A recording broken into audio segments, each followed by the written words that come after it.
Jóvenes, buenas tardes. En el desarrollo de la segunda semana del módulo proceso administrativo nos compete desarrollar los conceptos de departamentalización, centralización, descentralización y organigrama.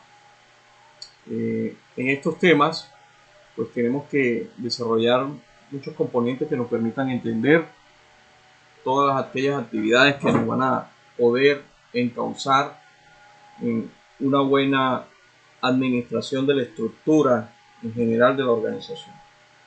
El concepto de centralización, pues su nombre lo dice, está centralizado el poder, la autoridad, es una restricción a la delegación de la autoridad, manteniéndose esta última en la parte más alta de la estructura organizacional. Son aquellas empresas que sus estructuras organizacionales en cuanto a jerarquía y autoridad están concentradas en un solo lugar.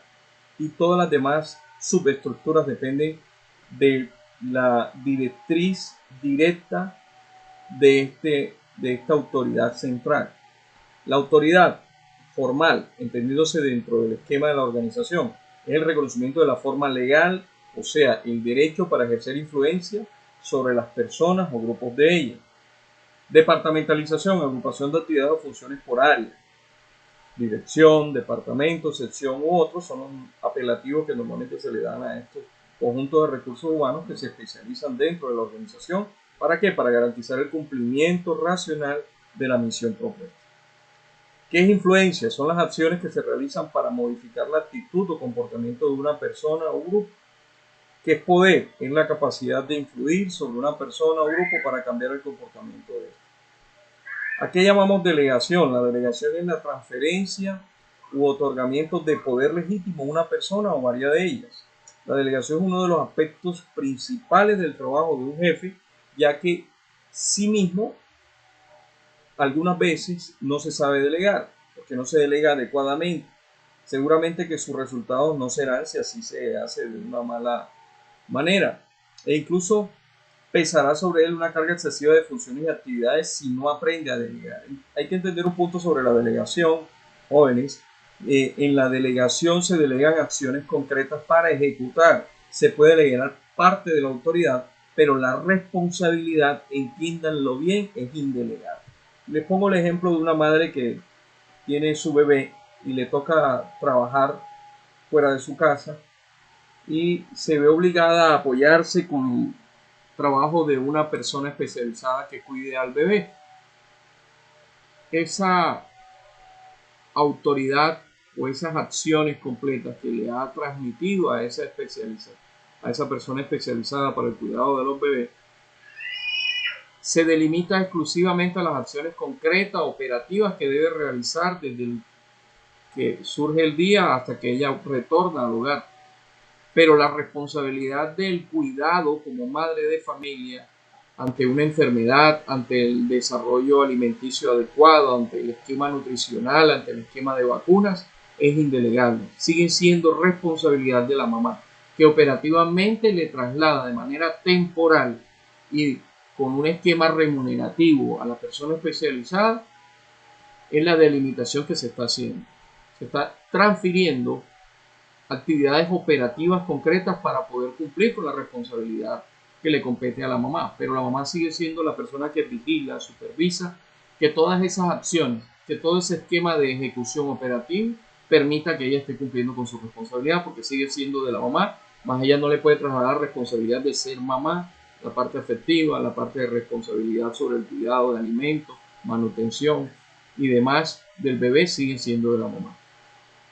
En ese sentido, la responsabilidad es una obligación de una persona o un grupo en términos empresariales de cumplir con actividades o las funciones que se realizan para garantizar los resultados indiscutiblemente ceñidos a la planeación estratégica de la organización. Entonces, hay que entender el concepto de responsabilidad como una obligación. ¿Listo? ¿A qué llamamos descentralización? La descentralización es el proceso de distribuir o dispersar funciones, poderes, personas o cosas fuera de una ubicación o autoridad central. Si bien la centralización, especialmente en el ámbito gubernamental, es ampliamente estudiada y practicada, no existe una definición o comprensión común de la descentralización en términos del Estado. El significado de la descentralización puede variar en parte debido a las diferentes formas en que se aplica. Los conceptos de descentralización se han aplicado a dinámicas de grupos y administraciones de empresas y organizaciones privadas, la ciencia política, el derecho y la administración pública, la economía y la tecnología en general. La descentralización es distribuir parte del poder, parte de las funciones para generar una escala de autonomía que permita seguir siendo operativa en términos organizacionales a cualquier tipo de empresa o organización de componente social. Concentrándonos en un concepto clave que es la departamentalización, que es la especialización de grupos de trabajo por áreas, por secciones, por tipos de actividades concretas que igual entrelazadas con otras más, con otros departamentos, con otras áreas, van a permitir que la organización fluya de una manera más adecuada. Ampliando la definición expresada, se plantea que este es un proceso en el cual se agrupan las actividades en departamentos para que su realización sea con mayor eficacia y eficiencia.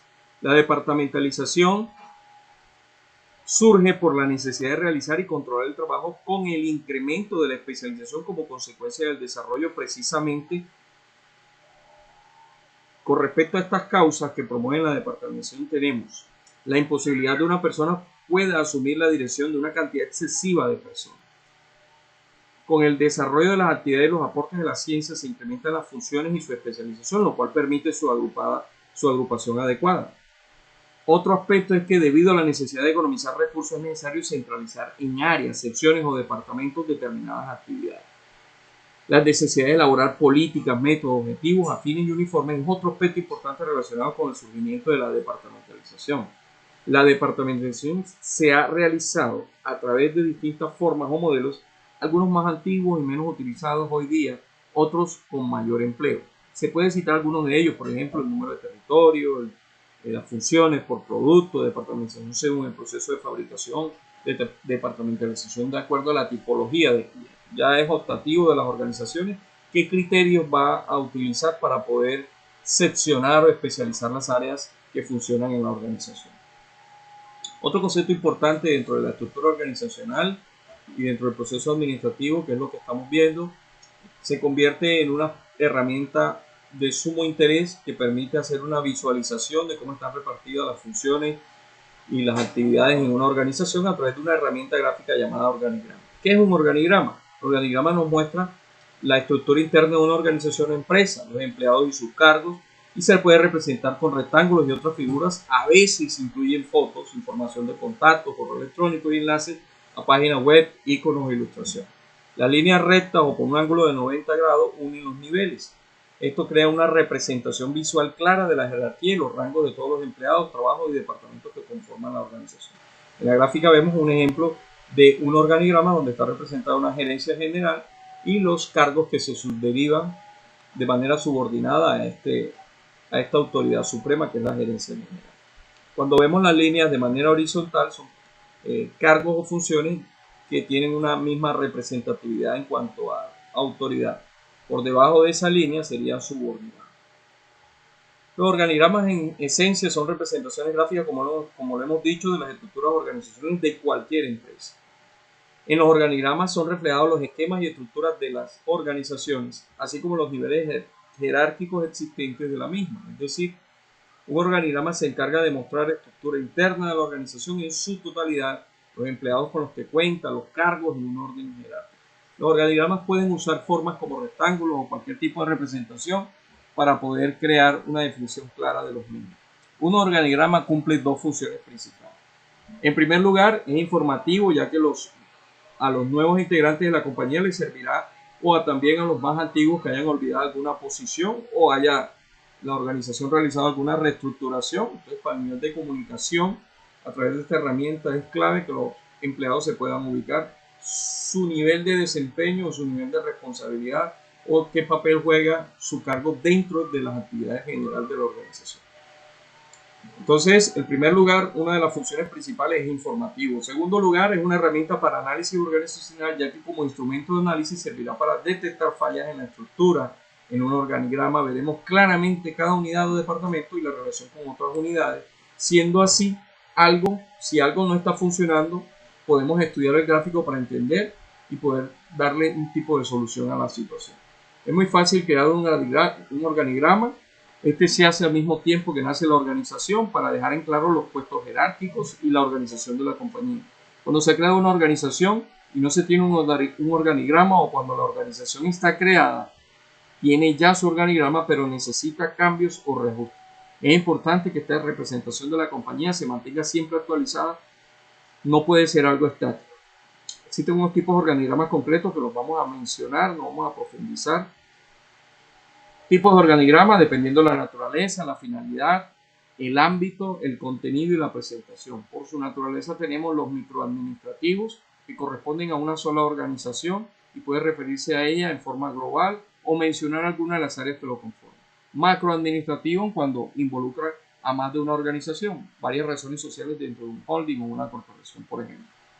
Mesoadministrativo cuando consideran una o más organizaciones de un mismo sector de actividad o ramo específico. Cabe señalar que el término mesoadministrativo corresponde a una convención utilizada normalmente para el sector público, aunque también puede usarse excepcionalmente para el sector privado. Por su finalidad hay de tipo informativo, de tipo analítico, de tipo formal o de tipo informal. De acuerdo a su ámbito existen los generales, que son los que comúnmente vemos en las organizaciones, donde se ejemplifica claramente, representa la autoridad general y los niveles organizacionales debajo de ella.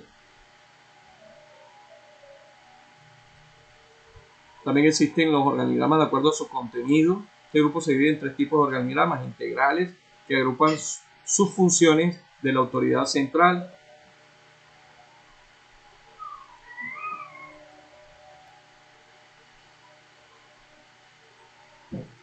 en general, la funcionalidad de los organigramas no debemos obviar la función principal, que es representar los niveles de autoridad y de qué manera está estructurada toda la organización. ¿Okay? Es importante que podamos aprender a diferenciar los niveles de autoridad, qué papel cumplimos nosotros, el nivel de subordinación, para poder entender toda la estructura organizacional. Se les deja toda la información para que puedan avanzar dentro de la temática de estructura organizacional y entiendan a través de esta herramienta una posibilidad de poder entender y representar cómo está estructurada la organización en cuanto a funciones, cargos y niveles de autoridad. ¿Ok? Nos vemos en una próxima ocasión.